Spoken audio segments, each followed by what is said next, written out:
someone has ever had to sign, right, David Malukas? Somebody made me sign their underwear, dude. Yeah, that was crazy. It was really funny. It was kind of this whole bit. Well, now, this is getting a little weird. There's no way you can top that Palou award. I've signed a baby. I've signed a couple boobs. I wouldn't say they were the nicest ones. All right, well, I'd say this has thoroughly gotten out of hand. The NTT IndyCar Series paddock, a unique place with unmatched level of driver access. In the future, though, maybe we just settle for an autographed t-shirt or a hero card instead. Just a thought. For IndyCar Radio, I'm Nick Yeoman. Take the IndyCar Series with you with live audio, in-car cameras, plus live timing and scoring. Download the IndyCar app powered by NTT data and stay on track. Let's rewind the clock and take a look at how the drivers of the NTT IndyCar Series got their start. Time to dig in to their racing roots. Rinus VeeKay, the Netherlands. Rinus, who was the person that introduced you to motorsports and how'd they go about doing that? That was my dad. I got a go-kart for my 8th birthday, but prior to that, my dad was an amateur race car driver. Pretty good amateur, I must say.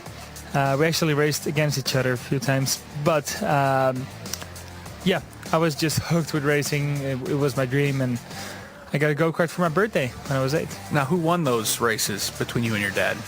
And were there any hard feelings? It was actually a big race, and I started on pole. My dad started P2. He had a better start, but I tried to outbrake him into turn 1 and roast my tires. Then my dad actually, the tire came off the rim in the race, and not because of me. And then later in the race, because of the vibrations of the tire, that's such a loss of grip, I finished P2. That was such a bummer. I wish we had a 1-2 podium. That would have been awesome. What was the first thing you drove at a competitive level? First thing I drove at a competitive level was a go-kart. Yeah, I really think where it started getting really competitive is when I was 12 years old. I started racing internationally, so European championships and world championships. So that's where it really kicked up a gear. What do you consider your first really big win that maybe boosted that confidence? I think that's my first win in cars, which was in Road America in the USF 2000 series. Yeah, that was a good weekend. What do you remember most about it? Well, it was a crazy race with the USF 2000 cars on Road America. One lap you're 7th, one lap you're leading, then you're 4th, and there's just so much passing and stuff going on, and you can pass someone twice on one straightaway. So it was just a crazy race, and yeah, I managed to win both of the races. So that was really fun. Rinus, did you have a driving coach or a mentor that's kind of helped you over the years kind of develop? Of course, in the team we have a driving coach, but I think in general, since I got to the US in USF 2000, I had Ari Leyendijk that kind of took me under his wing and gave me a lot of tips on the way, especially heading towards ovals that really were very valuable to me. That's not a bad one to have, if we do say so. No. Did you ever have a first big sponsor financially that kind of jumped behind you early on and said, hey, we see something in Rinus VeeKay, we want to support him? Yeah, that was Jumbo. Actually, pretty big sponsor also in cycling, ice skating, Max Verstappen. So yeah, the owner Fritz, sponsored me really when I just started in cars, USF 2000. I always wore Jumbo, and yeah, it was great to have them help me. And I think really without them, without Jumbo, I wouldn't have made it to IndyCar. What's been the biggest challenge of getting to this type of level of motorsports? Just making the right decisions at the right time. If we made a little bit of a different decision or something would have gone totally different, this could have been my rookie season in IndyCar. So I just got very lucky how things played out on the way, and yeah, everything, like the whole puzzle kind of connected on the way to IndyCar. When you were a kid, was there anything else that you really enjoyed that you could have maybe seen yourself doing if the avenue hadn't opened up for racing? when I was younger, I wasn't really into sports. So, like when I started go-karting, I did some soccer, scored in my own goal, stopped. Played some tennis, not great. I did some kickboxing, like boxing, because my dad loved to do that. I just didn't like sports so much. Now I love sports, so maybe if I didn't have racing, maybe a few years later, after the age of 8, I would have maybe gone for a career in boxing. But all these years later, you found the right sport, ultimately. Oh yeah, this is my destiny. That's IndyCar driver Rinus VeeKay and his racing roots. Live in 3 minutes.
Five.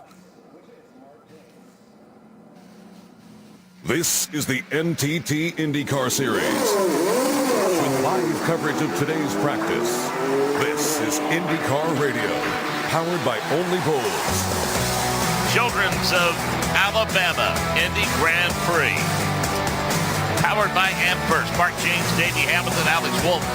Set to take you through the next 90 minutes or so as practice session number 1 gets underway before we go racing on Sunday. And Davey, for all of the dominance that there was last year, at least in terms of this year, things are starting off with plenty of parity. 3 races in a 3-week span and 3 different race winners, drivers, and teams. That's right. No, very impressive. And we look at all the practices that we've had up until this race, a 4th event already on the schedule. Obviously 3 in a row, had a weekend off now here at Barber. You can see the parity of all these teams. I mean, we look a lot of times, the top 6 teams are different teams, or different drivers from different teams. That's really impressive. I think Palou, a little mishap there, got together. I think Rinus VeeKay got in the back of him at Phoenix there, took him out there early on in the race. I still feel he is kind of the guy to watch. He has been very competitive. He did not have the speed to hold off Kyle Kirkwood last weekend, but I think he's the most consistent guy at speed right now. But let's mention about Kyle Kirkwood, our points leader, by the way, Mark. Impressive all year long, very consistent. I think the confidence is stronger now than I've ever seen with him. I think that he feels like he can get any race and win it. He already has a vision and a focus on a championship, so it's going to be a fun year. Paddle Award would beg to differ because he's had a string of top fives to start the season. Yeah, you're right. No, he has had as well, but I just don't see the strength quite there yet. I mean, he's good, don't get me wrong, and he's always up there. But to challenge for the wins right now, I feel like Kirkwood Palou just had a little bit over everybody else, but that could change quickly. We know Pato, a fan favorite, obviously. We know him and that McLaren team, all you know, they expect to perform well. They expect to win. And he's a guy that never, ever, ever gives up. A lot of these numbers, courtesy of our friends Kurt Cavan, was something he published on IndyCar.com earlier this week. 10 of the 25 drivers have top 5 finishes. Part of the reason there are 7 different drivers within 46 points of the series lead. Last year, there were only 3 after the third race as Palou got off to his quick start, winning 5 of the first 6 races, finishing second in the other. So there's still several teams in the mix, as we mentioned. Yeah, that's right. I mean, and that's what's so fun about it right now. You look at the score, and we'll watch it today. But, you know, Penske, Ganassi, obviously 2 at the top, the Andretti team. You got Arrow McLaren up there. Meyer Shank, they had 2 cars in the top 5 in practice last week. You got AJ Foyt and Coyne. They've had cars up at the top. It's been so impressive that how these teams all are so close. And the cars haven't really changed hardly at all from last year. That's what I attribute this fierce competition and the cars so close, because for an engineer, they kind of have a good book already, and these drivers are all up for sure. If nothing else, the weather's going to be as spectacular as it's been in quite some time. It seems like always during the course of the weekend we expect some sort of rain, but this year I don't think there's anything. It doesn't look like. It's going to be cooler tomorrow, but it's going to be nice all the way. And we talked about that in the Indy Next show with Nick, is I think with the cooler conditions tomorrow, what a couple things that does. Number one, obviously, it bring downforce is an increase, because that heavy air just gives a little more downforce to these cars. Also, the heavy air, the cool air, the engines love that. A little more power coming out of those engines. And it just takes a little longer to get heat in the tires, but I think once they get heat in the tires, that we're going to see some increased speeds. We talked to the Indy Next drivers. They're amazed how fast the track is, how much rubber and grip is already in that track, and Indy cars have not even been on it yet. So once these cars get on, the grip level is definitely going to go up. I'm anxious to see where we are time-wise this year compared to last year. I think it's going to be close to the same. We could see them potentially a little bit faster than last year, but man, it's just fun to see all these guys on the top right now. It's not going to be easy for anybody to win this championship. Awards qualifying lap at a 65.5019. So that was set back in 2021. Let's get the specifics on the conditions of this gorgeous day here just outside of Birmingham, Alabama, by welcoming in Alex Wolf. Well, Mark, when you talk about a Chamber of Commerce weather, the city of Birmingham has it on this Friday afternoon. And as we sit here, it is a 83-degree ambient temperature, 109-degree track temperature. Still got that sunshine, still got those blue skies. Just a hint more cloud cover as this practice gets underway compared to a little more than an hour ago when Indy Next by Firestone began. But still with that breeze, it is a fantastic day weather-wise here as we kick off the weekend at Barber Motorsports Park. Thank you, Alex. Looks forward to your work all throughout the course of the weekend. Well, Kyle Kirkwood won to cap off an incredible weekend at Arlington, and hats off to all involved. We'll talk about that as the weekend progresses. Kyle Kirkwood didn't waste any time late in the race flexing muscle after the last round of stops.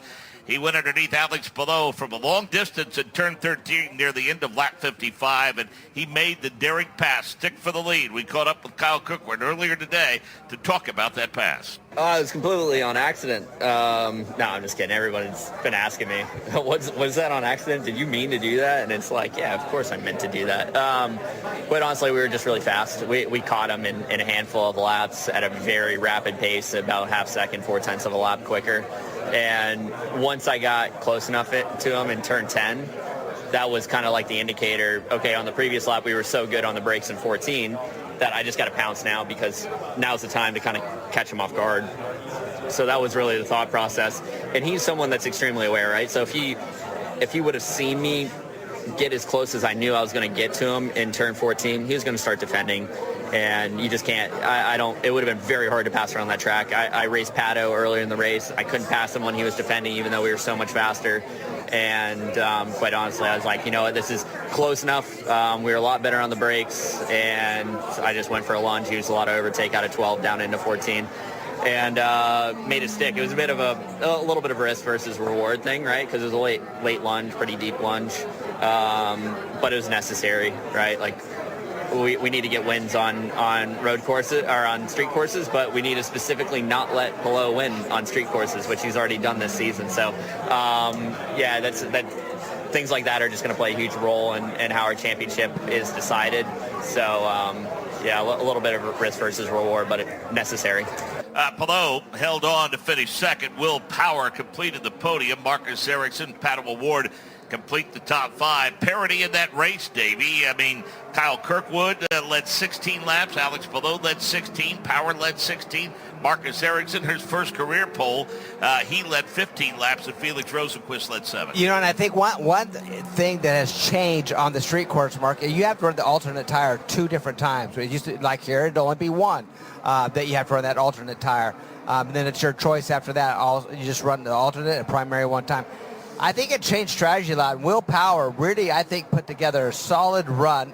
He did the additional pit stop. He did 3, he did 2, took 1 away, I should say. The others did 3, and it almost worked for him. And he did have a little, I think he would have been even closer yet, but he did kind of have a halfway spin coming off of turn 10, kind of lost some ground, but still finished on the podium there. I see some promise for him after the 2 races he had previous to that were a disaster. So that was, interesting. And I think strategy, and Scott Dixon, for example, we watched that team because we know how good they are in strategy, but they went to the 4-stop strategy and it did not work for them. They had an okay finish, I think top 10 barely. Yeah, he was 8th. 8th, yeah. But just not the strategy that we expect to see out of Dixon. David Malukas finished 6th. Christian Lundgaard, after starting 18th, grabbed 7th. That strategy, as you suggest, not where Scott Dixon wanted to be, but when you consider he started 20th, I guess 8th place worked out okay. Rossi was 9th, and Marcus Armstrong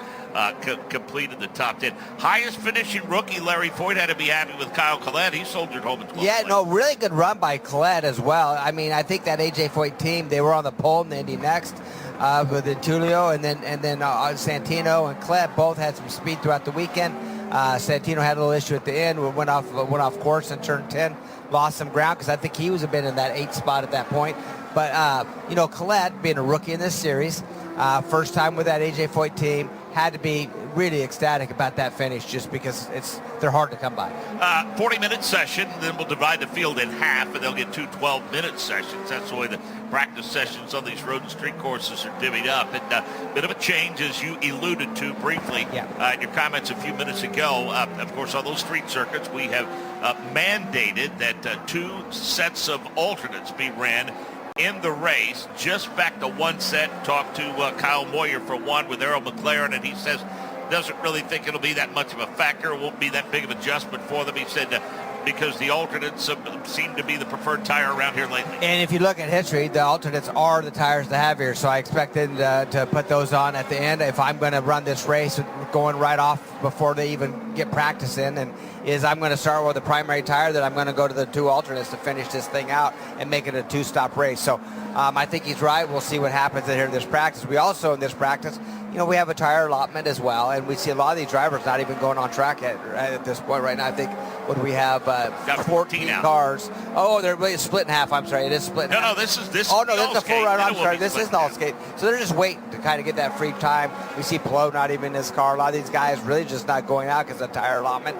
They'll wait later in this session to get in, and then do their split sessions and see where they land. 16th time that we're here. We're always happy to be here, but we do so with a bit of a heavy heart this year because it's the first one without George Barber. Yeah, George, what a great guy. I mean, this facility that he's built. I driving in this morning, as soon as I drove it off the main road onto this property, I go, this guy had so much creativity because this just to see this land and what he's been able to do with it and how this racetrack's designed. And as you said, is a motorcycle course. And But the museum, I mean, the world's largest motorcycle museum. They got Lotus cars over there. This guy just had such imagination, and everything is pristine here. It's so fun to come here. And back to the same thing. I didn't know what Alabama was like. I just haven't had the chance to race or spend a lot of time in Alabama. But coming, this is such a beautiful area. He's done such a great job. He's going to be sorely missed. I mean, he was a lot of fun and really had a passion for Indy cars being here. And it sounds like everything's going to pick right up and go normal, because that's what he wanted to happen. But he's going to be missed for sure. Life started in the family's dairy business that was started by his grandfather. And, not only was he an incredibly successful businessman and a visionary, but his philanthropic efforts over the course of his life. He did so much for so many people.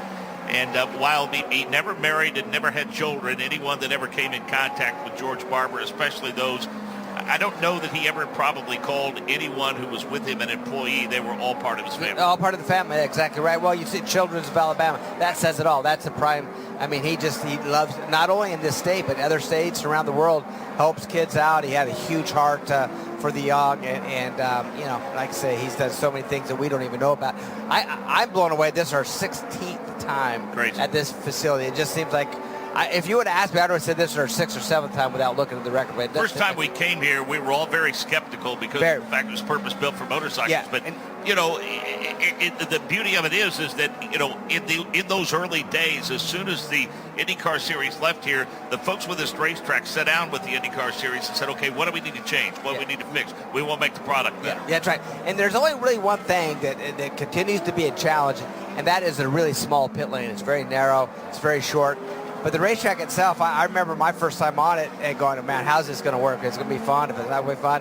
And I came in like huffing and puffing because it's so challenging and so much fun to drive, and you just want to go out and challenge it more and get better. And I think it makes it a lot of fun for these guys. Granted, it is very hard to pass here. We do know that. So qualifying does play a big part in it. Strategy plays a huge part in this race. But that's part of, some tracks we go to are hard to pass on. Some are easy to pass on. This is one of those ones where everything has to come together. You got to qualify well. You got to have your strategy right. And then you have to, usually there's somebody's put pressure on you and you can't make any mistakes. Activity is on the upswing now as Joseph Newgarden, Scott McLaughlin, Marcus Armstrong are among the fastest, all in the 108 range, along with Scott Dixon, Marcus Erickson, Kiffin Simpson. McLaughlin is starting to pedal a little faster. David Malukas jumps up to P1. He's still in the 108 range. Grosjean, Rossi, and Lundgaard in the top 10. Collette, Ferrucci, Hauger, Foster, Kirkwood through 15. Then Robb, then Powers, Schumacher, VeeKay, Rasmussen, Siegel. Alec Palou's gone out and turned an early lap. The ones that basically turned install laps and taking a bit of a wait-and-see approach, Siegel, Palou, and Rahal. Yeah, and they're going to get in momentarily here. We're on board right now with Will Power, as we talked about. Had a really good run at Arlington, finishing on that podium. Had an opportunity to win, led some laps. Has not had luck with that Andretti team, TWG team, but he's wanting to turn it around. He's got more, I think, passion and desire and fight in him than he maybe has had ever before. And on this onboard right now, you can just tell. I love watching the onboard, just how busy these drivers are and how committed they have to be to take some of these corners and some of the areas on this racetrack. Fourth race in the past 29 days. It's been 50-plus years since the series was this busy in March. And in the past decade, only the month of July has hosted as many events in different locations. Yeah, no, I mean, I was wondering about it. I know it's been very hard on the teams. And even, let's go behind the scenes. One of the, in the TV compound, who does a great job coming to every event, setting everything up. They're behind-the-scenes heroes. And one of the guys I talked to at the hotel last night, he has not been home since Valentine's Day. I mean, these guys, it's just busy on the road. And we got one off one of the Ed Carpenter cars off course right now. Looks like that's Alexander Rossi in that 20 car off at turn 5. So you were saying about how long those guys it hasn't been home since Valentine's Day. I mean, he's just on the road at this race schedule, and these TV guys, they have to come in early and wire these entire racetracks. But the truck drivers going back and forth across this country, because there was testing at Sebring, there was testing out west at Phoenix, and then back and forth. So it's been a challenge, but man, I tell you, I feel our TV ratings have been great. Our listener audience has been up. I think that our competition on track has been outstanding.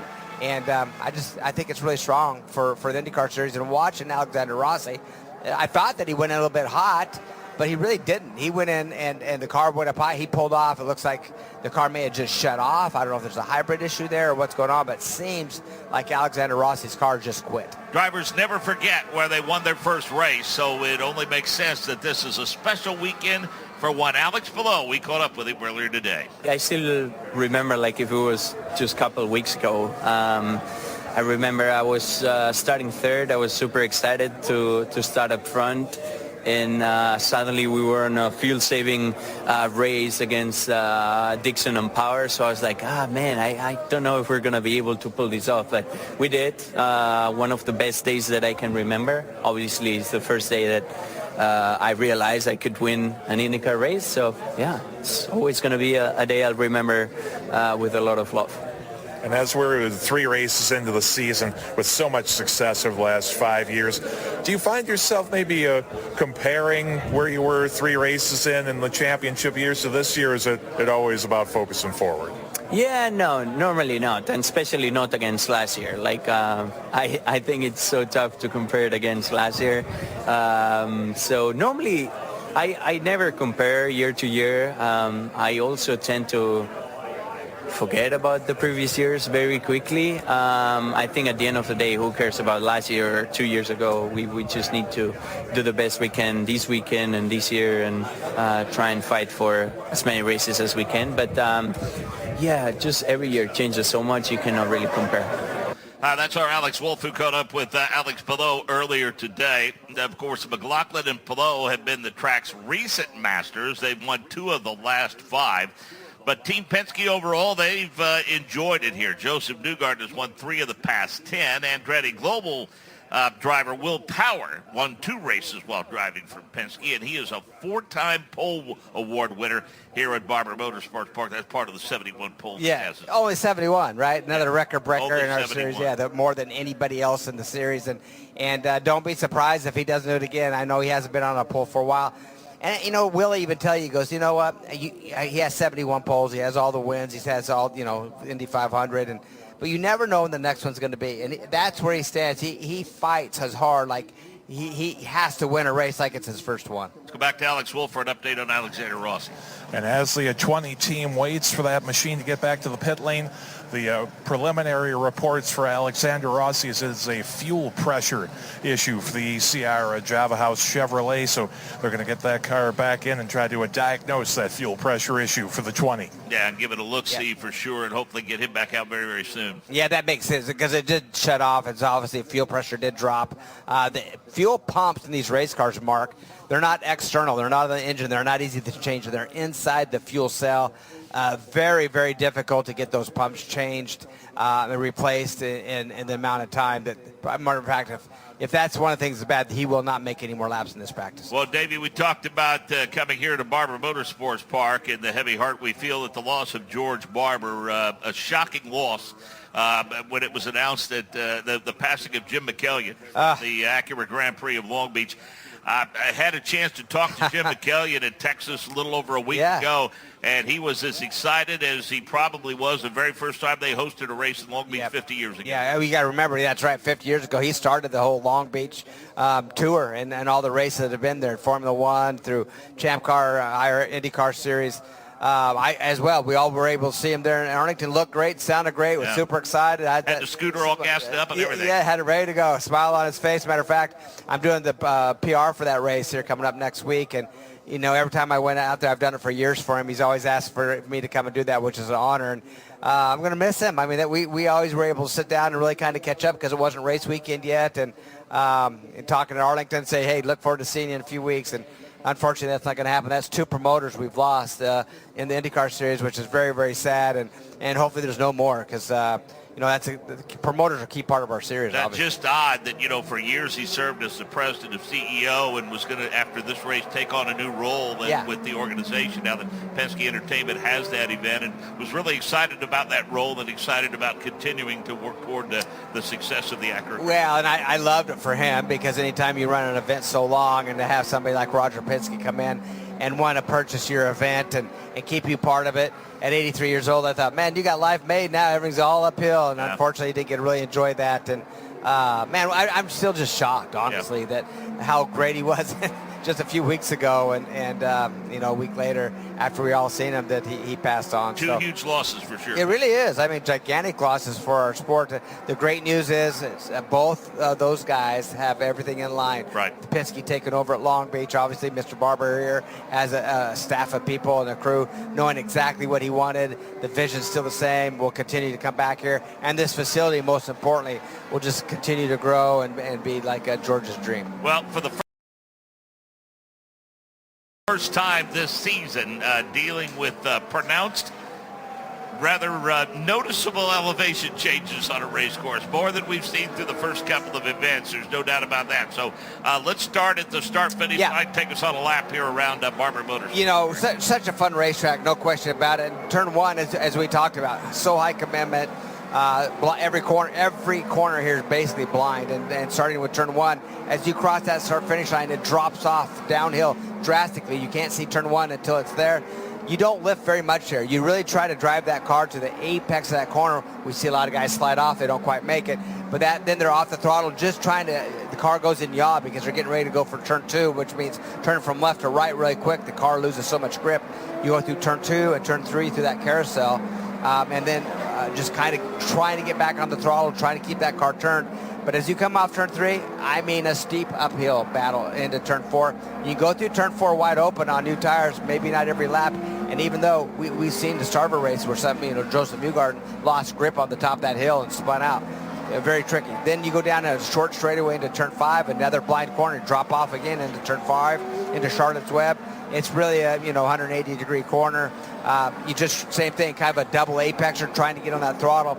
As you go down that back straightaway, approaching turn seven, it is a challenge there too, because there's a turn 7, a turn 7A, and 7B, which is a right-hander, left-hander, then into a right-hander again, that we all try to make a straightaway out of. There's curbs there. We continue to see people jump those curbs, go off in the gravel track, but you get through to the right, try to make it straight. They look really fast through there. They look so fast, and it is. When you see them live, that's one of the corners that you want to see.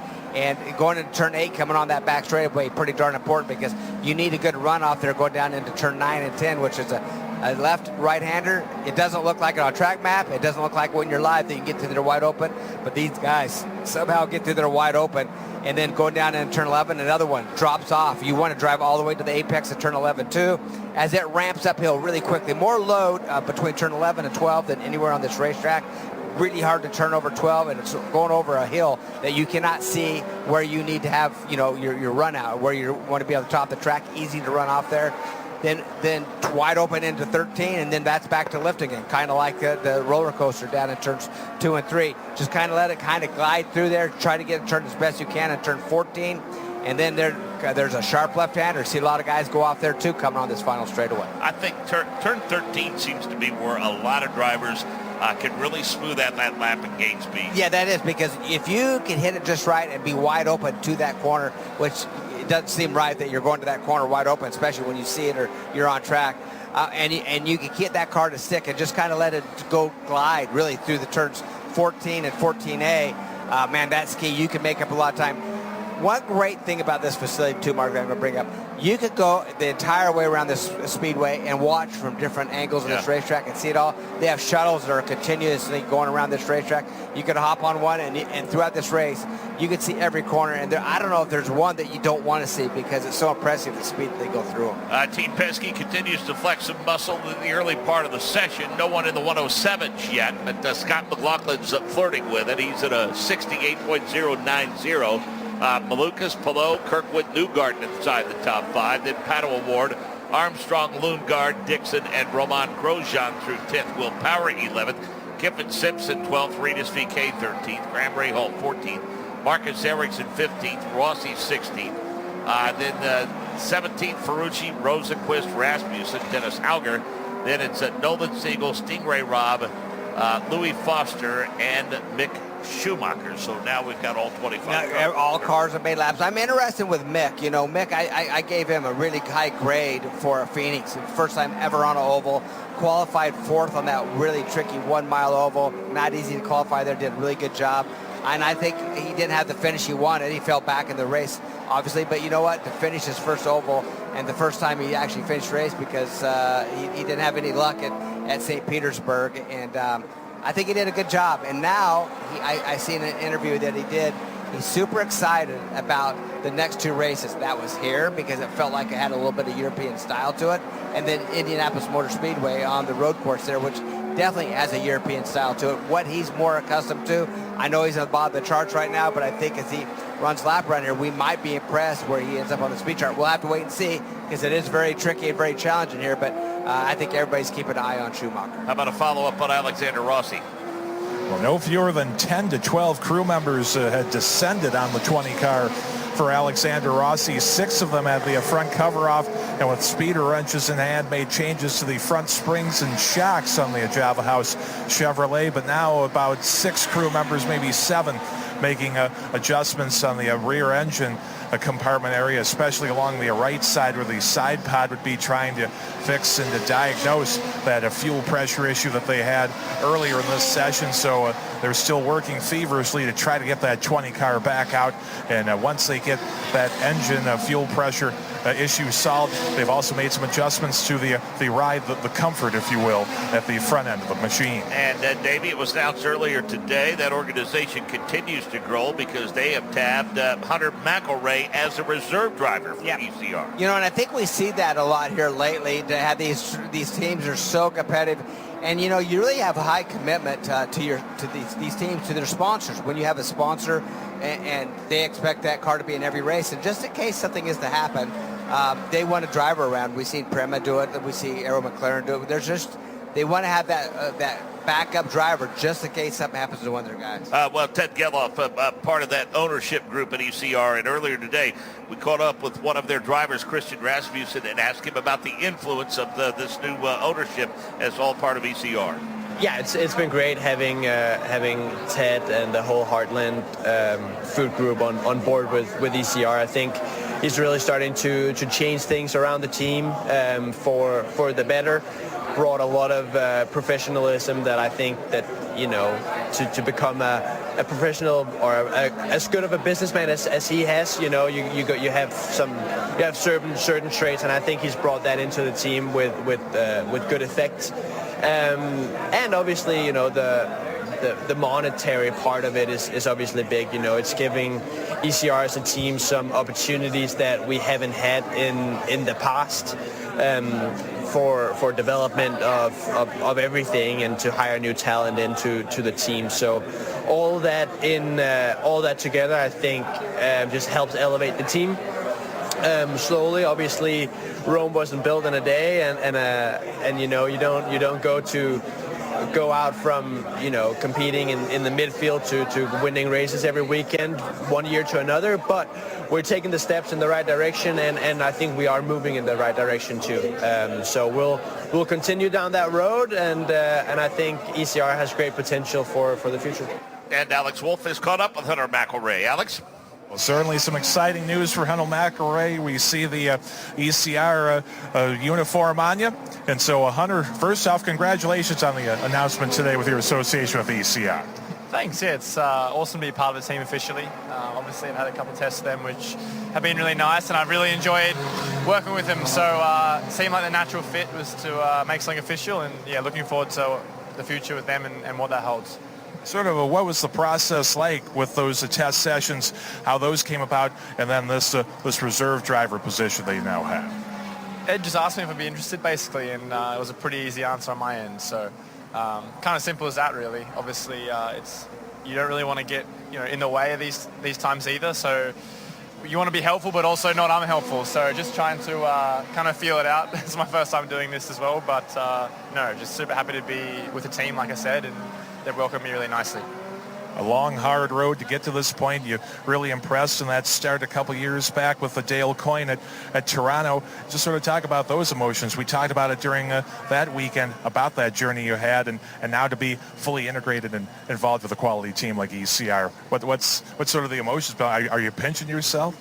Yeah, it's nice. Obviously, Toronto was a mega just to do a start. I never knew if I would even be able to do that. So that was a childhood memory unlocked, and then obviously once I got a taste of what IndyCar was like, I've obviously never stopped thinking about it. So it's nice to be back in the paddock in some form. So yeah, just grateful for the team for giving me opportunity, and the opportunities they've given me, I wouldn't really have even driven an IndyCar the last couple of years without Ed and Ted and everyone giving me a shot to get back in one. So yeah, grateful to them and see what happens. And lastly, with seeing what happens, sort of what does your duties look like now with the official announcement and into the future, as I know you're hoping to get back on the grid in actual race form? Yeah, I mean, for now, just doing whatever they need me to do, right? Just trying to be as helpful as I can, sim and testing and lots of other things like that. Just kind of being a tool and developing as much as I can from my side to help benefit them on track and anywhere else they need. So, yeah, whatever they need me to do, I guess I'm all hands-on. Well, Hunter, good things truly do come to those who wait. Congratulations on this exciting announcement, and look forward to seeing you around a lot more again here in the paddock. Thanks very much. 9 minutes remaining in the all-skate. It's McLaughlin, Malukas, Palou, Award, and Kirkwood the top 5. Newgarden, Armstrong, Dixon, Lundgaard, and Rahal the top 10. Then Grosjean, Power, Rosenquist, Ferrucci, and Nolan Siegel through 15th. Collette, Simpson, VeeKay, Ericsson, Rossi through 20th. Then Foster, Rasmussen, Hauger, Robb, and Schumacher. McLaughlin, by the way, in a 68.090. And Davey, it's been a big week for ECR with that announcement earlier this week. Ed Carpenter's number 33 was revealed to a host of it's going to feature a host of Indiana-based companies. He'll be behind the wheel for the 23rd time at the Indianapolis Motor Speedway. Slim Fast on the car, recently acquired by Heartland Food Products, AES, Hatch, and the Riley Children's Foundation. Yeah, I tell it, I feel like Ed Carpenter, 23 years. I remember I was sprint car racing with him, and he was a kid coming in. Now he's got 23 Indy 500s. I had such a great friend. I was able to teammate with him and drive for their team back in the Vision days. I'm excited for Ed just because of that, because I'm not sure, but I think he's in the top 5 or 6 people that made that many Indy 500 runs. So good for him. And what he still has it. He still has what it takes to win that race. He still has the focus. It's not about just being in that race for him either. It's about him trying to win that race. So it's great to be able to see him have the opportunity again. Obviously, as a team owner, he has a nice. He has to hire himself, which is always good. But I'm anxious. It was cool to see that car being unveiled down there in Indy. I remember one of the few times that I was ever able to kind of stump Eddie Cheever and almost leave him speechless. I said to him, honestly, really, how would Eddie Cheever, the owner, really react and respond and work with Eddie Cheever, the driver? Yeah, that's a good question, actually, especially from Eddie. Yeah, he thought about that for a long, long time. He goes, it's really not as easy as you might think. Yeah, no, it wouldn't be. That's exactly right, because, as a driver, it's easy for us to, if the things aren't right, we get on our crew and figure out, hey, you guys, the engineers, the team, figure it out. You got to be better for us. But it's not that easy on that side either. So. But is it safe to say that there were some similarities when Thomas Scheckter drove? Is Scheckter and Cheever, were they similar in some ways? When he had provided those kind of challenges to him? I think Eddie, Thomas had speed, but he didn't have patience. And he was very difficult to work with, just straight out. He's very, very difficult. And risk reward for Cheever was pretty good. Yeah. Risk reward with Scheckter, not good at all. Yeah. Not good at all. I mean, that guy should have had some 500 wins and plenty of wins, but 1,200 laps and only a couple of wins. That's what he led. He just couldn't put it together. At the end of the day, where Eddie, he's came a long ways. He's been involved in a lot of different things. And you got to remember, Eddie, he was never in a Penske car or an Andretti car. He kind of, he was in, he did drive for Menards, but even at that point, Menards was fast, but they kind of a test. You got to think Rachel's potato chips is going to be part of a trivia question for years. Yeah, that's right. I want some right now. In terms of sponsors that won the Indy 500. Yeah, no, what a great run by Eddie that year. We had a lot of fun with him. I mean, he's a good friend. Matter of fact, I did see him at a party right before the 500 last year, and sadly to say, he goes, hey, you don't say hi anymore, but because he grew a beard, I didn't recognize him. So, Eddie's a great guy. I worked with Eddie as well. After my injury, he brought me onto the team to work with Thomas, actually, and stayed there for a while. And, Eddie, we had some on-track battles, too. Let me tell you, we had a few discussions on track, but they were always friendly. I know a few times he came down upset because, you got to do on ovals. You do some slide jobs. We learned over the days had to do a few on him, and he did some back. But we were always good for sure. 5 minutes and 40 seconds remaining in this session. Then we'll divide the field into a couple of 12-minute sessions. It's the way this practice format has unfolded throughout the course of the season. And Davey, although it doesn't always translate, we've seen it over the years. I would imagine there is somewhat of a sense of relief for these teams because for the first time, I guess, as we see the car of Pato O'Ward get a little slippery out of turn number 1. He's able to gather it back in as he makes that climb up the hill toward turn number 2. No harm, no foul for Pato O'Ward. But, Davey, I guess for the setup guys and the engineers and their drivers, probably happy to be on a course of which they should be very, very familiar with. Yeah, no question about it. And so, I mean, one thing with this course, and we talk in Indy Next, it was just over a second between the entire field. I expect to kind of see the same here. I mean, they're going to be very tight amongst everybody.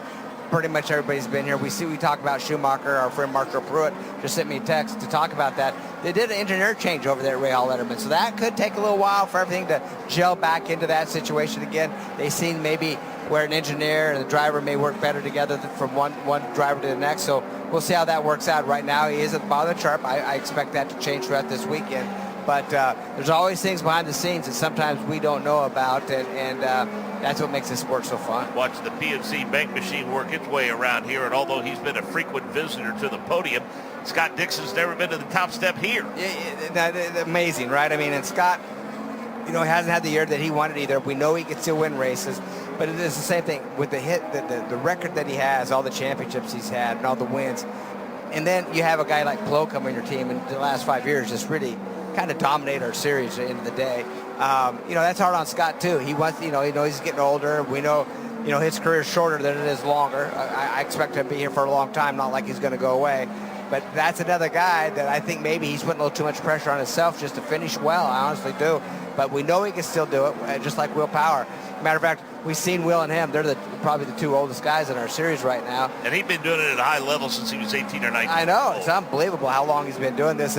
But unfortunately, at Arlington, the two senior drivers in our series actually got into a wreck with each other. When Will spun out, Dixon spun out, Will comes around the corner nowhere to go, and they collide. But both those drivers, trust me, I expect them both to be in victory lane this year. So we talked off the top about the difference in the alternates and the primaries. One of the reasons why the alternates, the preferred tire here, is because this course is about as smooth as we race on. Yeah, no, it's very smooth, and I am a little surprised, and I think that because some of these corners are very high speed, high commitment, I feel like it's going to wear, but this asphalt just really treats these alternate tires very, very good, and so I'm a little surprised, but they come here tested. We've been doing this in 16th year, as you said. Firestone does a really good job on making sure that alternate tire is good for a full stint, and then making it the primary tire that you want to run over the weekend. So hats off to Firestone. They continue. I always say this. Firestone's going to win every single race no matter what. Yeah. But they don't stop fighting, and they don't stop trying to make a better tire and just keep developing. And they brought the same compound, essentially, that were used on the streets of St. Petersburg and Arlington. And boy, nobody complained about grip or durability, any of that. And then the same situation. Those tires, they fall off quickly. It's not always a bad thing because that puts strategy back into all of our games. When that tire falls off and then you lose so much lap time, it's like, do we pit now? Should we try to get, like Power? He fought through the full stint on those red tires, losing a lot of speed at the end, cut it down to a two-stop race, which I think may have worked for him. But you got to remember that pit, that's double file pit. So there's pits on each side, super short pit lane. So you don't spend much time in pit lane like you do at some place like Phoenix when it's a full lap on pit lane. That particular wrinkle to course development, the brainchild of one Bud Dinker with Penske Entertainment, it all was unveiled for the first time in Detroit. You're going to see it not once, not twice, but 3 times. Yeah, that's right. It's a really good concept, and I really questioned it. I think we all did because we thought, how are they going to come in and exit that pit properly to make it fair for both sides and not have an advantage on one side or the other? And then how are they going to merge into one lane when they're coming out of the pits the same? But you know what? It's been flawless. They've done a good job. The drivers take care of each other. And I think it's a great idea. Another thing for the fan and the grandstands and the suites normally above pit lane, they can see the entire pit road on both sides and see a lot of action. A little heavy braking by Christian Rasmussen. He climbed on the binders pretty hard. And, that's something that we will see throughout the course of the weekend, Davey. A lot of brake smoke because, as you talk about, some pretty high commitment corners. Yeah, very high commitment. And some of these corners are either the car's really loaded where you can barely turn the wheel, it's so loaded. And there's other ones when you're going over a crest of a hill where the car is very, very light. And that happens under braking and acceleration. So it's about getting that traction down and not locking those brakes up. We continue to know that brake bias from front to rear is very important to get it right to where you get on those brakes and the car stops equally without locking up the front or rear tire. Some corners are different than the other. You just kind of have to find your best, the best balance for the entire lap. So that's another thing these teams and drivers work on throughout the practice. Aaron Likens is shuffling around in the starter stand, and he's getting ready to reach for that checkered flag to wrap up the first part of this session. But again, folks, a couple of more 12-minute sessions with the field split in half, get some qualifying sims under their belt before we have another session tomorrow before we go qualifying as the checkered flies. And Scott McLaughlin been a master here recently at Davey Hamilton, and the good fortune continues for him. Looks like he's unloaded pretty fast in the 68.090. Yeah, and right now we have, I think, 5 teams within the top 7 cars. You got a Penske the first 2, Andretti, Ganassi, Arrow McLaren. In that 7th spot, you got Shank Racing. So 5 guys in that top 7. Then you got Dixon behind him, obviously. Lundgaard, you add another Ray Hall Letterman car. Oh, Lundgaard, he's now Arrow McLaren. I'm sorry, he was there. That's Foster now that's taking that. But Graham Rahal in that 10th spot. So, yes, 6 teams within the top 10. Plenty of shuffling at Team Penske over the last year and a half or so, including their driver roster with the addition of David Malukas with Will Power departing for Andretti. And a good start for them to this season, if you will. And earlier today, we caught up with Scott McLaughlin to discuss both of those topics. Yeah, I mean, firstly for the team, it's a great start of the year, obviously with a win and a couple of poles and all being on the podium, which is fantastic. So good start. Do we want more? Yes, but it's early days. I think we're learning things as we go. Like the competition has raised its level, so much over the last few years, and we've had to raise as well, and a lot of investment and a lot of people that have come in. But really proud of how everything's gelling. Personally, for me, very happy with how it's all going as well. Would love to just try and turn a couple of results around, but we're okay there. And then, your last question with David. I mean, he's a unique individual, but he's getting along we're getting along very well. I think. It's a great working relationship. We're working really well together, all 3 of us, and I think that's what's really pushing the team forward. Everyone's very positive, and it's competitive, but it's also very solid.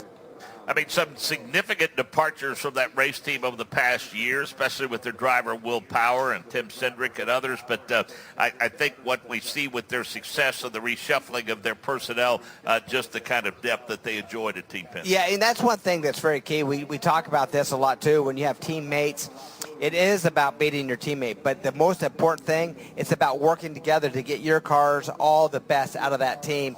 And then it's race time. Then it's individuals. But all that practice, all the behind-the-scenes engineering meetings and everything, the drivers work together. It's about making the team fast first and then individual when it comes to the race. Winner here back in 2022, Palou Award. Alex Wolff has set up shop in his pit box.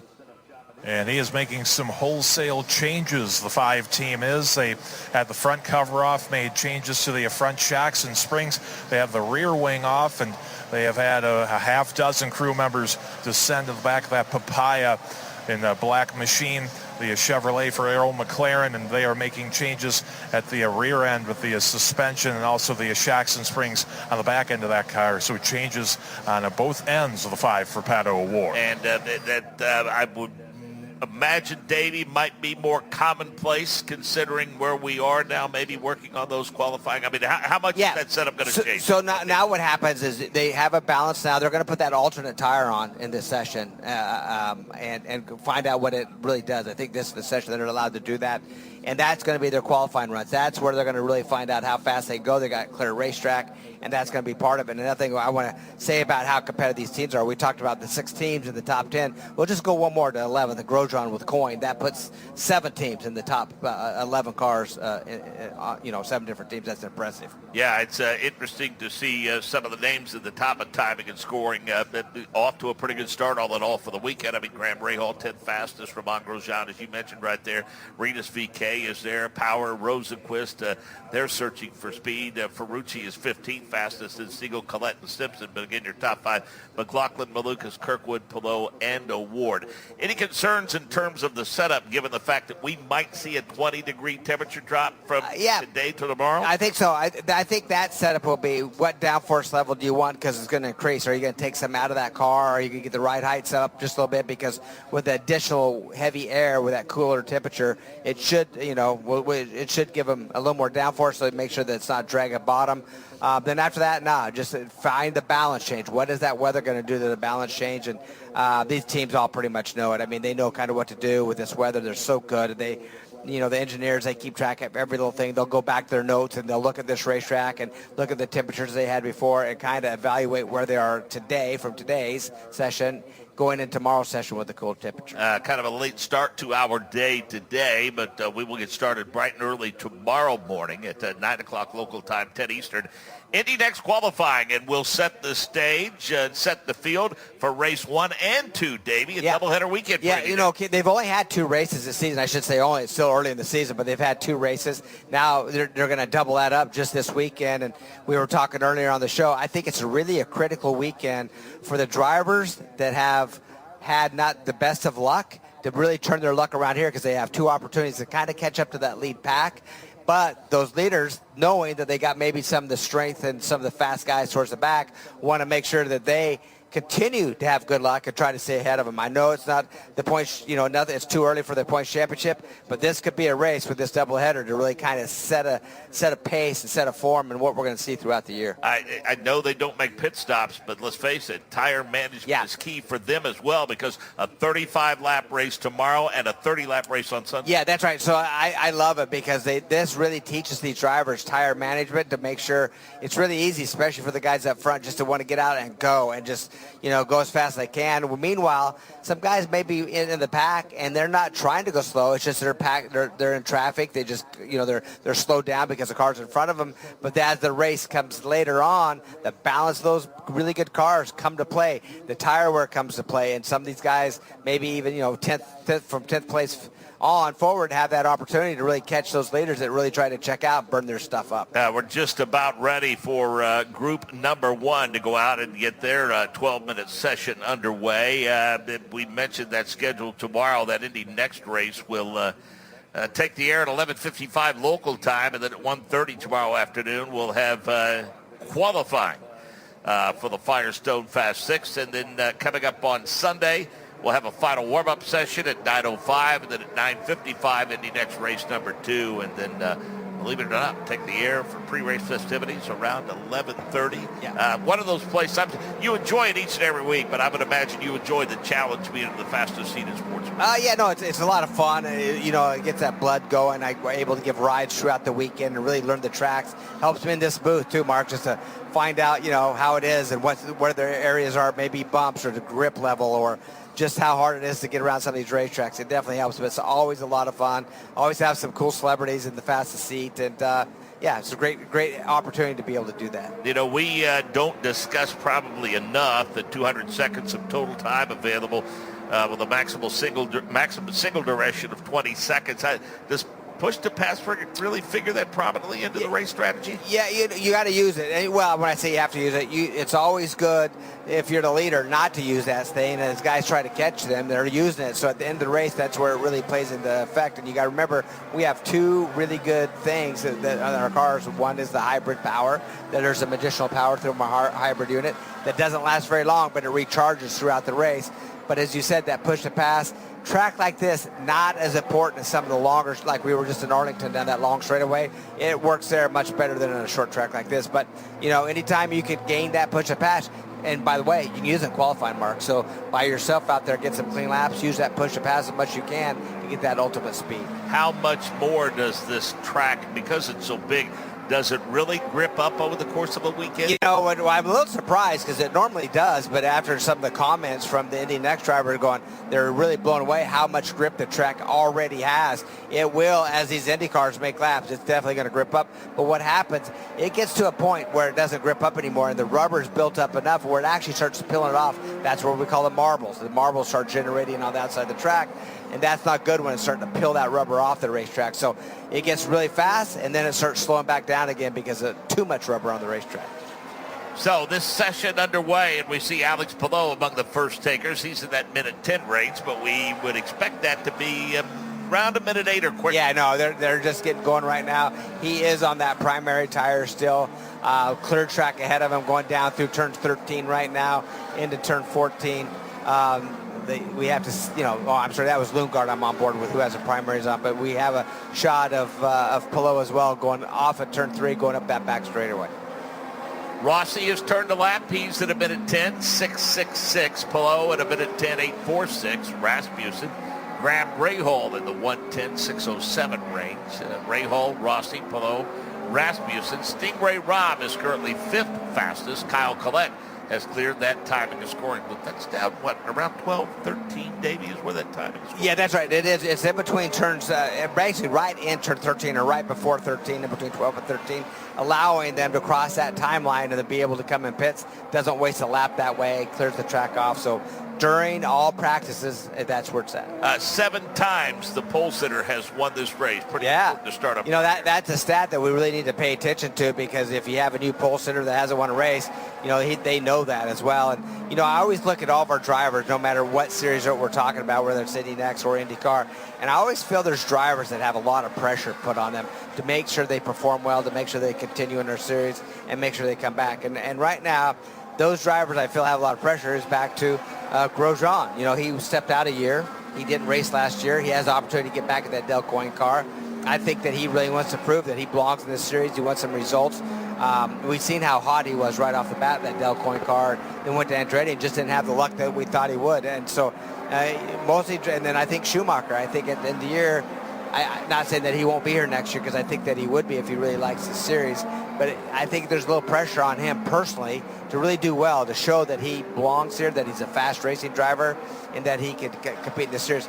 There's a few other ones like Ericsson. We know there's pressure on him for sure. He's had 2 horrible years. He needs to have a good season. Grosjean's got to wonder what he might have done to upset the racing gods. I mean, he got off to a really good start, I think, at St. Petersburg in his return with Dale Coyne, and then can't even leave the pit box at Phoenix with an issue that had nothing to do with him, and then, of course, involved in an incident. And it just has not been a good start for Romain Grosjean after what started as a season of promise. We had that season opener, not only him, but his rookie teammate, Hauger, who's under contract with Andretti. I was gutted for him, because he actually qualified pretty good at Phoenix. I thought that, you know, he's going to put a good run. And when you don't even make it off pit lane because of some car issues, that's just really a bummer. And I think it was a clutch issue at that point. And not where he wanted to be by any stretch. But I do feel there's the 3 or 4 drivers, and those 3 I mentioned, that they got pressure. They definitely have pressure, because, you know, if they want to come back to this for the next year, which you're always looking at, they need to have some performance. Well, Alex Palou, he's a guy who feels pressure no matter the amount of success that he has. He's currently 5th fastest, Alex. And as this practice makes perfect, as we look ahead to qualifying tomorrow, a little bit of a qualifying sim after some banker laps, you could say, on the primary blacks. Alex Palou starting the car back up. They switched over to a sticker set of alternate red sidewall tires at the fans on. And you just heard that car rev back out, the DHL Honda heading back onto track. And when we look ahead to the next group of the session, as they continue to work on the 5 of Pato Award, he'll be heading out on a sticker set of reds, but those wholesale changes continue. They had the rear engine cowling back onto the 5, but they got the speeder lunges back out, and the Aero McLaren Chevrolet continuing to be worked on in the pits. Finishing order shuffled a little bit several days after the race at Arlington, because it was announced earlier this week Giffen Simpson was issued a penalty for late race avoidable contact, Davey, which dropped him a little farther in the standings. We had that restart with 4 laps to go, and unfortunately got into turn 14 a little bit hot, got into back of Siegel, turned him around, got him in the fence, and they reviewed that, and unavoidable contact, which I think is it's really kind of it's a good rule to have, just to keep these drivers square, don't take each other out, make sure you race clean. Kevin, obviously, he didn't do it intentionally. He definitely did. He just got in too hot, misjudged it, and got him back in, but he's paying for it. But right now, he's 3rd quickest in this session so far. And David Malukas and Siegel and Simpson showing the benefits of the alternates, because Malukas is the first driver in the 67 range. Yeah, that's right. We know that the price of poker goes up right here, and the speeds are going to increase rapidly with these alternate tires that we see for the 1st, 2nd, 3rd, and then Palou just put some on. So he is in that 5th position, right in the 6th position actually right now. We'll see what kind of time he can cut with these softer tires. And having the view, which is one of my favorite, just over the driver's head, gives a view down into the cockpit. I would imagine that when this race is over, a lot of these drivers, will reach out to their personal trainers and say, either, hey, thanks for the punishment that you've given me and put me through, or we need to tighten things up a little bit. Yeah, that's right. Well, right there, you don't see it in the driver. You kind of can tell with Graham going through, down there in that turn 17 area, how loaded the car is. And then he goes down into turn 12, not turn 7 and turn 12. And, I mean, it's hard to turn those cars. It's very, very hard to turn those cars, those corners. And you can kind of see he puts a lot of pressure on that wheel to get through those corners. We talked a little bit about what the crest of the hill can do to a car as it gets lighter and the grip goes away. There's a few more places like that around this race. Yeah, no, as we talked about, right on the top, going from turn 3, going up turn 4, going up the top of that hill from turn 3. That crest, it doesn't seem like much, and we think we're going really fast at downforce, but as we've seen, it's not easy to get there because it does want a wheel spin. I think it was 2 years ago with Joseph Newgarden spun this tire, spun right in the front of the field and caused a big wreck. So that's one. Obviously, as we just mentioned, down there, turn 13, completely blind going over that crest. Really hard to get the power down. There are a couple of places to pass here, but there's no doubt the best passing zone and the one the drivers seem to take most advantage of is that area down in Charlotte's Web through 5 and 6. Yeah, it happens to be right in front of us, so we get to see that action all the time. I mean, but we can see the majority of the track from our standpoint, but that is a heavy braking area. There's a couple different ways you can take that turn 5. You could double apex it. You could actually do a high entry and try to cut under somebody. Right. And then you can do the slide drop that we talked about earlier, like on oval. You go in low, slide up. There's a lot of racetrack to move up and coming off that corner, so going into turn 6. So really a lot of ways to be able to make passes down. From a momentum standpoint, if you take the inside entry into 5, you got to be racing somebody that you trust because it's impossible to hold that car to the bottom of the racetrack around that turn. It's going to get to the high side of the entrance. It's going to go up, and you just hope you have that outside guy cleared, or that he's smart enough. Usually what happens, if that happens and you're on that side, guy shoots underneath, the best thing that you can do, slow down even more than try to do the crossover, try to cut behind him while he's gathering it up out there. You turn the car and be on the throttle, try to make a straightaway and drag race him down into turn 7. I will say that these runoff areas are pretty wide and pretty lengthy and pretty significant, but they don't seem to always be deep. I mean, the momentum is usually enough to carry a driver to that grass strip up against the tire barrier that they have in these various corners. It's rare that we see somebody buried in it. No, that's right. I mean, they've done a really nice job, and this track, as we continue to say, was made for motorcycles, but it fits the Indy cars so well. And as you said, we've seen cars go off pretty much at every corner at one time or another on this racetrack, in a really safe racetrack where the gravel pits are, how they're arranged. Matter of fact, we'll talk about that into turn 2. That big sweeper, we've seen cars go off there, goes through the gravel trap, normally gets the car slowed down, and there's a grass strip before the wall. They continue to get on that grass strip, drive right out, and get back on the racetrack so they're not buried in that sand or in that gravel. So some pretty creative ways they've done these runoff areas. How much of the curbing here is elevated, or is it just painted and flat? No, they're pretty much all elevated. Matter of fact, we're watching Graham again going down through that turn 7 area, 7, 7, 7A, and 7B, and those curbs are elevated. Now, the ones right here, we see them going down that back straightaway, they're pretty flat, but they do have some elevation. You don't want to get way up on them. They're very, very aggressive curbing all the way around this racetrack. Now, it's not Arlington back straight long, but it's still a pretty long back straight here. Yeah, it's definitely not Arlington long, because that thing almost a mile long. 9/10 of a mile, that's crazy. It's unbelievable. But this one here, it is long, and there is a passing zone. Even though it turned 9 and 10, you got to go there flat out. But as the tires wear, it's sometimes difficult to hit that just right. Do that. If you have to lift, that allows that guy behind you that goes flat out to get a good run on you down in turn 11. We've also seen guys go side by side turn 11, one of them not give up, and they take each other out. About a minute to go in this round. Christian Lundgaard is your fastest at 67.437. Nobody was able to get into the 67s in that opening 40-minute all-skate. Dave Malukas at a 67.545. Alex Palou, 67.673. Armstrong at a 67.764. Rossi is 5th fastest at a 68.058. Then Rasmussen, then Rahal, then Siegel, then Collette, Simpson, Stingray Robb, Dennis Hauger, and Mick Schumacher is currently 14th fastest at a 69.302. So looks like Christian Lundgaard's car is unloaded pretty fast.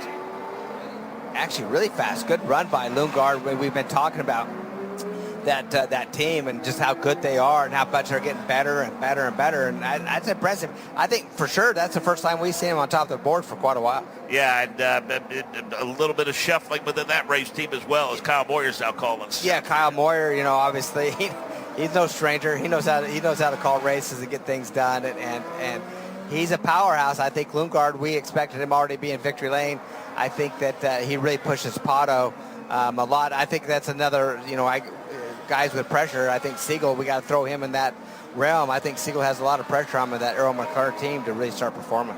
We talked about Scott Dixon starting 20th and coming home 8th. It was a good strategy calls throughout the day that allowed Christian Lundgaard to salvage an 18th place starting position and turn that into a 7th place finish, Dave. Yeah, that's right. I mean, anytime that you can get in a top 10 anytime in this series, everybody goes out, top 10s. People are happy about top 10s. You're going, why are they happy about top 10s? But when it's as competitive as this is, and you get a top 10, especially a 7th, you have to have a grin on your face. But, I always use, my dad told me as I was coming up, he goes, anytime you can start finishing the top 5, consistently, that means you could win, right? And so that's not far off of that in 7th. I think they're continuing to beat away at that, being able to win that race, race. Sam Hornish Jr., one of the all-time greats, and Alex Wolff has come up with a new feature here on IndyCar Radio and caught up with Sam Hornish Jr. Alex Wolff, what did you two Buckeye natives talk about? Well, it's a great chance to catch up with him for IndyCar Flashback as this race weekend we premiere the episode about the Chicagoland 2002 race that he had that incredible photo finish with Al Unser Jr.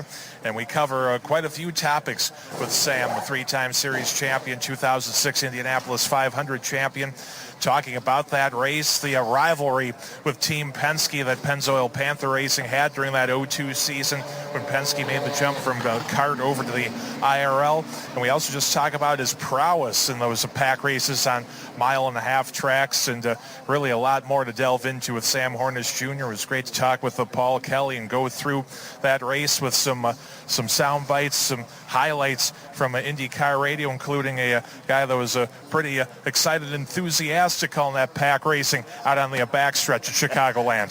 Some great stuff with IndyCar Flashback. Yeah, there were some union tradesmen who had a school bus back there that they had put a stand on the top of that bus, and they invited us to call from back there. Yeah, perfect. I mean, and one thing about Sam too, I mean, this kid, shows up kind of out of nowhere. We've heard of him. He came and started running for Paul Diatlovich, and I'll have to say, Paul's cars weren't really competitive. I mean, it just seemed like it was a situation to where he was just another car in the race, and I don't want to say anything bad about Paul because he's such a great guy, and he tried really hard. But he put Sam Hornish in that car, and I'm telling you, he instantly started to run up front, competitive, challenging for wins, challenging this. And I thought, this kid, wow, who is this guy? Because he was very impressive from the first time he got in IndyCar. Yeah, about as laid back as the guys you find outside the race car. Great guy. Matter of fact, I called him, I think it's probably 5 years ago, maybe 6 years ago, because obviously I've been doing stuff with Ryan Reinbold and still am today. But we thought, hey, wonder if Sam would be interested in doing the 500 again. So I gave him a call, and he goes, nope. Really, think it over. Yeah.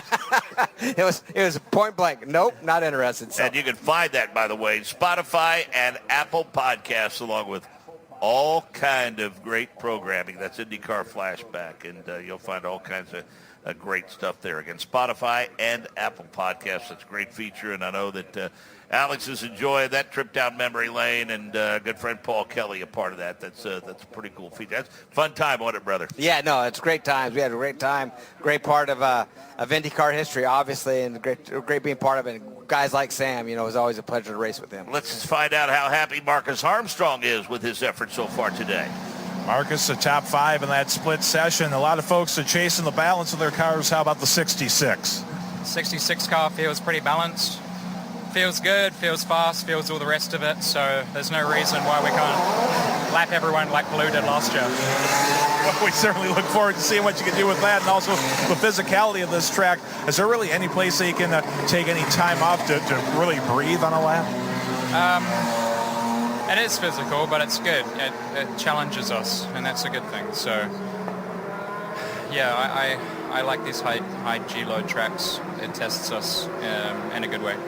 like watching him do those. So Marcus Armstrong gets ready to debrief with the Meyer-Shank Racing crew after that session. Yeah, appreciate the input, and obviously understandably optimistic about the rest of his weekend. Yeah, no, he's an optimistic guy, and I'll have to say, when he says, hey, I love these physical, challenging racetracks because it really puts us through it, he's one of the guys that I said at the start of the year is I feel is a bit of a disadvantage at tracks like this because of his stature. He's just a small guy.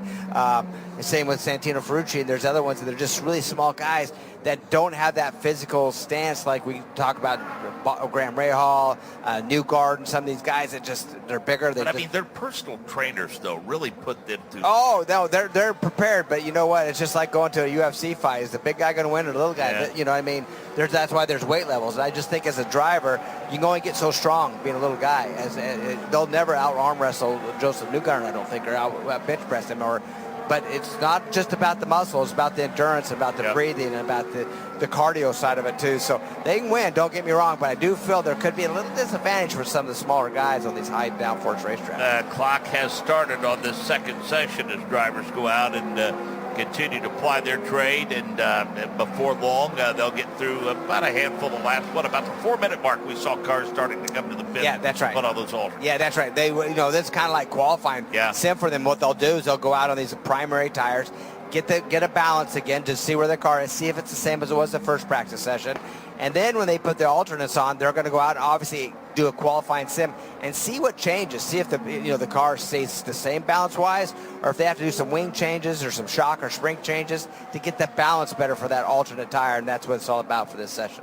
Plenty of tricky parts around this racetrack, but one that I think if you lose your focus a little bit over that final part of that race course from 13, 14 to 15, I've noticed over the past couple of years especially, if you don't make that apex of 15 just right, that outside retaining wall will jump out and grab you. It will absolutely jump out and grab you, and we've seen that happen several times. And I'm glad you're bringing up the focus side of it, because tracks like this, you have to be so focused. Obviously, the ovals as well, that you're really at 10/10 the entire time. We had the long straightaway, as we just mentioned it, at Arlington. You can relax a little bit down there. You're not, you can take a little breather at times down those straightaways.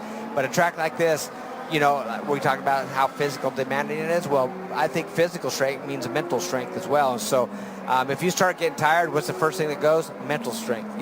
Just to make sure that you stay consistent, that you don't make any mistakes. And as you get tired, you start slowing down and start making mistakes. So it's key to be fit. And as you just said, these are true athletes. There's not one driver here that doesn't have a workout trainer, a regiment to get better and stronger and faster, and to make sure they go through this whole race, without having any problems. Again, fourth race in 29 days. Yeah. We had a week off last weekend, and now you've got another break until in a couple of weeks we head to Long Beach, then a weekend off, and then before you know it, we'll all converge to 16th to Georgetown, Indianapolis. It's May. Can you believe it? It's almost that this close, right? And can't wait for that to happen. I personally, I think the start of the season has been so healthy for the IndyCar series, just because of momentum's never been better. The momentum's never been better, and then the facilities, the crowds, the TV ratings, the competition, just everything about it just is exploding right now. I think Fox has been an absolutely fantastic partner for us.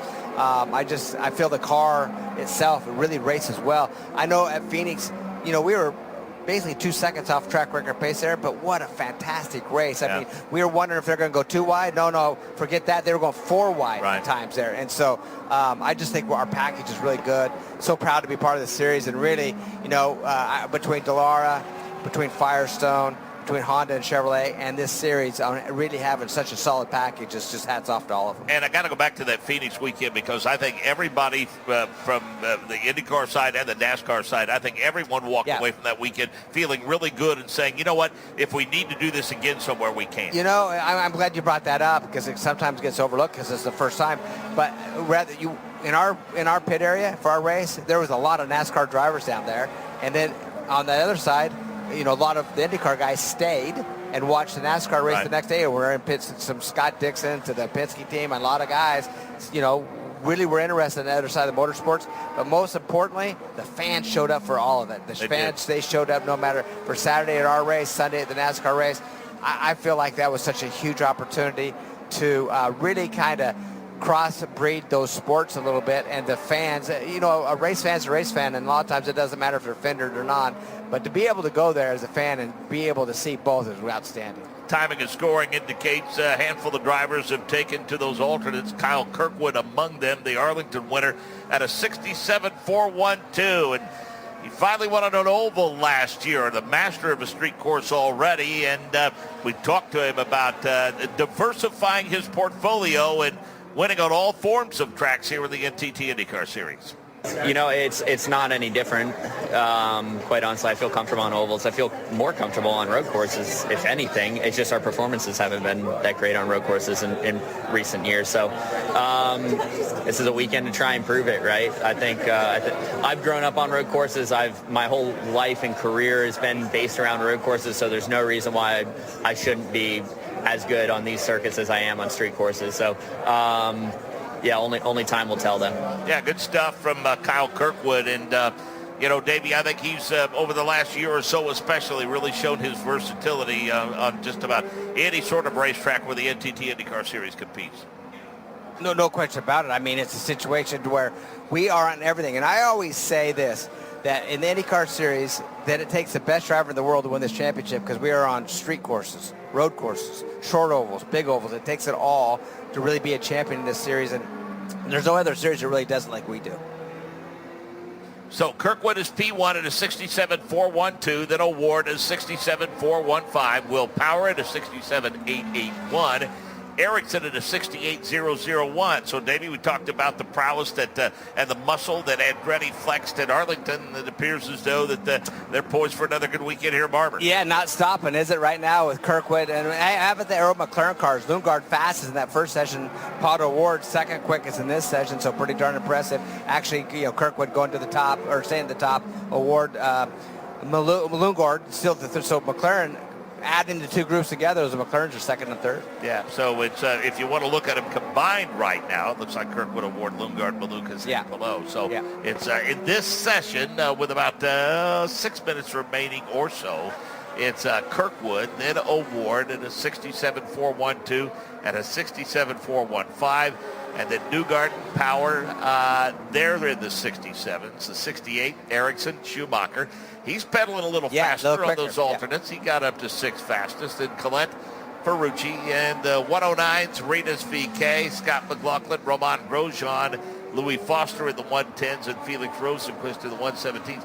How about that gap between Kirkwood and Award? A 107.412 to a 107.415. Yeah, I mean, absolutely. That continue. I mean, it's just the smallest of margins to be better than the next guy, but that means a lot on the racetrack and where you might start or might not start. So they're on top of each other, and that's when they go to the debriefs, Mark, that's exactly what they talk about. Where can I pick up that little teeny bit, that tenth of a second here, that tenth of a second there, just to try to put that lap together? Just got to hope it's not the wrong call. Yeah, that's right, and that happens. You're not always right. You're not always right. Alex Wolf.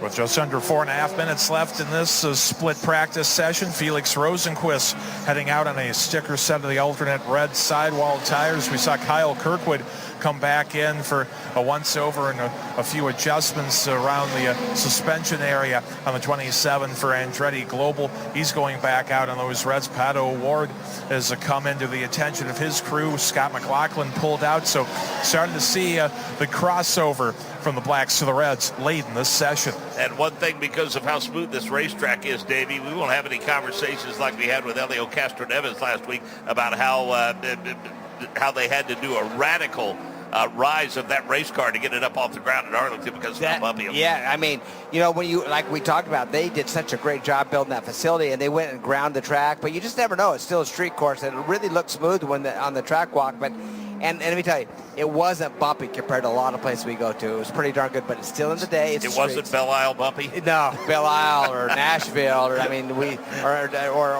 even like when we went to Baltimore. And no railroad tracks. No railroad tracks. So smooth compared to some that we go to. But they thought it was going to be glass smooth like a road course, and they just had their cars too low and rubbed the bottom of the cars on. So again, that 67.412 and the 67.415 continue to lead the way. That's Kirkwood and Award VeeKay, Newgarden, Power in the top 5. Grosjean, Ferrucci, Ericsson, Foster, Schumacher, Collette, McLaughlin, Hauger, and Felix Rosenqvist. And Davey, we talked a little bit off the top about the parity that exists, but make no mistake about it. I mean, Kirkwood and Award appear to be guys that might be in this championship for the long haul. Yeah, that's right. They're in for the long haul, no question about it. And I don't give up on some of these guys that started off bad. Yeah. To come up, and Palou's got to be one. I mean, a DNF, right? I mean, so he's already still back in the game. But there's some other drivers that we're not paying attention to. You know, Newgarden finally got a win. It's been a long time. He's had a couple tough seasons as well. Got that win at Phoenix right late in the race, and I think he got that win because of some other guys' mistakes and misfortune, but he still won in the day, and I think that may give him some confidence again to get the ball rolling again and get back in the championship hunt. We've seen drivers be dominant like Palou was, but we've also seen drivers win a championship and only win one race. Yeah, no, that's right. I mean, I almost did it with win and no race, so it's right? consistent. I mean, it's consistent. You have to be consistent in this series. You have to make sure that you finish every lap, you finish every race. You are consistent, risk to reward, and so it's a situation to where, yeah, it's more about consistency than winning races. But winning races launch you up there. There's a nice little point spread between first and second. Yeah, because what you don't want to be is Alex Palou, and you don't want to get to the end of the season and say, you know what, I lost this championship in Phoenix. Yeah, that's right. On the 8th lap, early in the race like that, right? And a mistake that he didn't make that just cost him. And trust me, I go back and think about that a lot.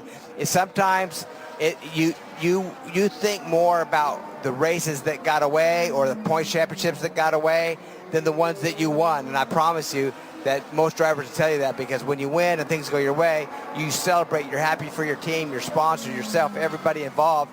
The ones you lose, you think, if that would happen or this would happen, you think back to that a lot. So, that could be a situation for Palou. We'll have to wait and see.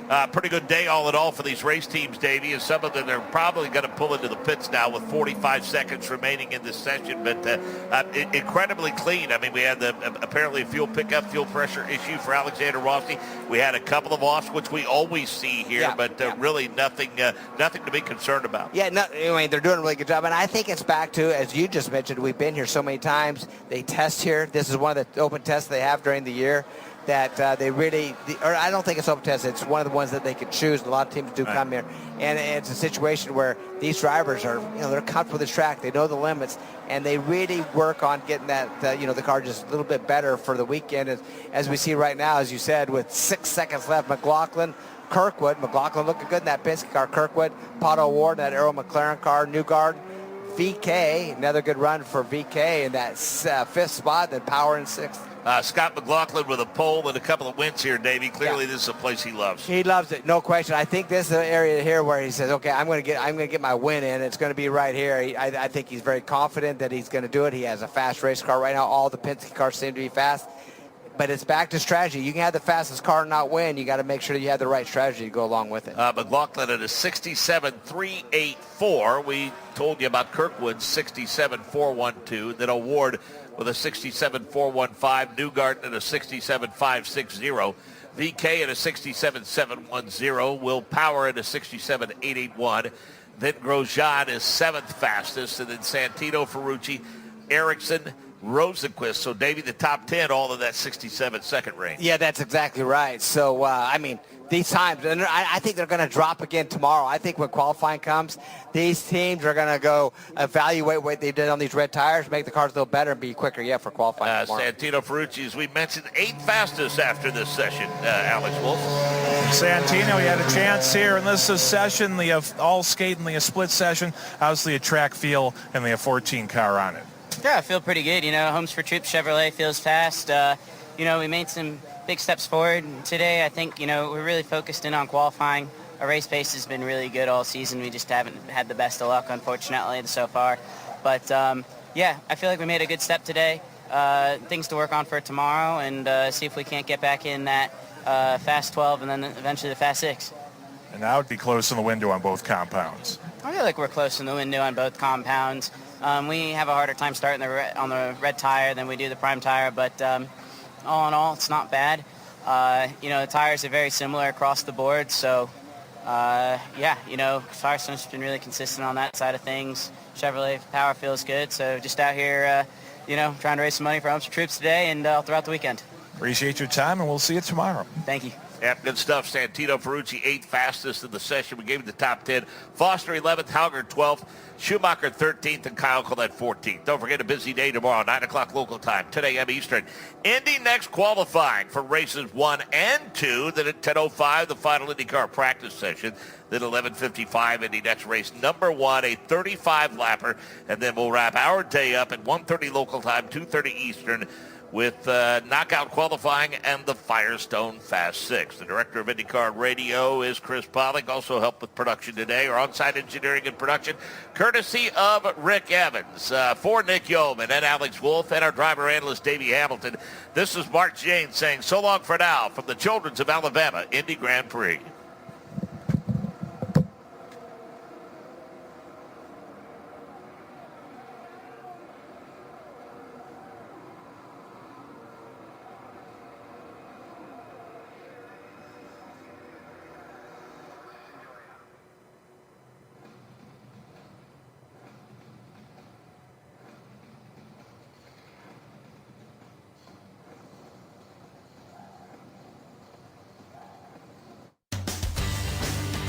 This is First to the Flag, a chance to catch up with the stars of the NTT IndyCar Series and share their stories, insights, and experiences about their first major open-wheel victory.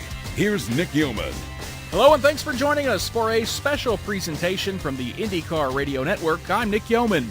This is First to the Flag, where we sit down with some of IndyCar's best drivers to take a look back at their first career IndyCar win, with broadcast highlights helping to tell the story. Today on First to the Flag, we look back at May 6, 2001 with karts running of the Lehigh Valley Grand Prix at Nazareth Speedway. The 2001 kart season got off to what can only be described as a rocky start. The event in Nazareth was originally scheduled as the 5th race on the calendar, but would quickly end up the 3rd event of the season. After Cristiano Damata scored the season's opening round win in Monterrey, Mexico, the following race in Rio de Janeiro was canceled due to a financial disagreement.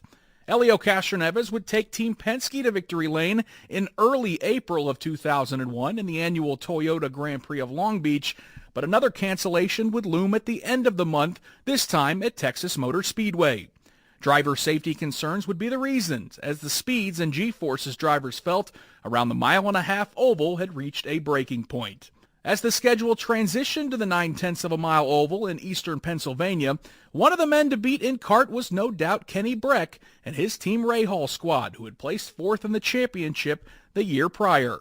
By 2001, Breck was already one of the most accomplished IndyCar drivers in the sport, with an IRL championship and an Indy 500 win to his name in the late 90s. In qualifying, Breck would flex his muscle, putting his bright yellow and white Shell-sponsored Ford Cosworth on the front row. At the opposite end of the field, nearly 8 miles per hour slower in qualifying, was the driver who claimed the Indy Lights title 1 year earlier. Starting 23rd for the underdog Pac West Racing Team was a 20-year-old born in Australia but hailing from Auckland, New Zealand by the name of Scott Dixon. And despite the event in Nazareth being just the 3rd start in Dixon's career, it would be the first glimpse of greatness for the Iceman in American open-wheel racing's highest level. Former IMS radio anchor Paul Page would be on the call along with Parker Johnstone on ABC as the 2001 race in Nazareth would get off to a wild start. Green flag flies. Junqueira and Breck go side by side. Junqueira's forced down low. We have a car sliding. Looks like Brian Herta threw the cake off to the inside. And at best, he brushed the wall, if he even did that. Of course, yellow comes out immediately. Now the car's nice and clean. Remember, this year they're running substantially less downforce than in previous years. Cold tires, lots of horsepower. It's easy once you pick up the throttle to spin the rear tires and have the car oversteer. You can see Brian coming through the kink. The back end gets loose. Paul, I think you're right. I don't think he touched anything. But we saw it, and especially the front tires were severely flat spotted. It looked like he may have gotten crowded down there along with Cristiano Damata. And the car slides, and fortunately he is able to get it under control on the exit to the pit road and keeps the nose off the wall. So in the first quarter mile of the run, we have our first yellow, but in that same distance, Kenny Breck